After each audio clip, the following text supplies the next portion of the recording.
بسم اللہ الرحمن الرحیم۔ السلام علیکم ورحمۃ اللہ وبرکاتہ۔ پیارے بہن بھائی، آج کے ویڈیو میں ہم آپ کو بتائیں گے کہ منگنی پر منگنی کرنا کیسا ہے۔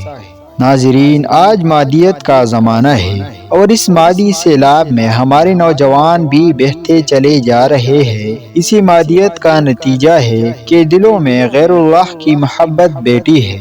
مختلف مخلوط تعلیمی اداروں میں ایک ایک لڑکی کے ہزاروں عاشق ہوتے ہیں۔ اب جب لڑکی کی شادی کی باری آتی ہے تو ہر عاشق مختلف طریقوں یعنی مال و دولت، کوٹھی بنگلہ، حسن وغیرہ سے لڑکی کے والدین کو ترغیب دیتا ہے، اور بسا اوقات ایک منگنی کے باوجود دوسری منگنی کر لی جاتی ہے۔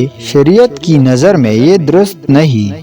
نبی کریم صلی اللہ علیہ وسلم نے فرمایا کہ جس جگہ آپ کے کسی بھائی نے پیغام نکاح دے رکھا ہو تو اس جگہ تم پیغام نکاح نہ دو یہاں تک کہ وہ اس سے شادی کر لے یا چھوڑ لے، یعنی اگر چھوڑ لے تو پھر آپ کو پیغام نکاح کی اجازت ہے۔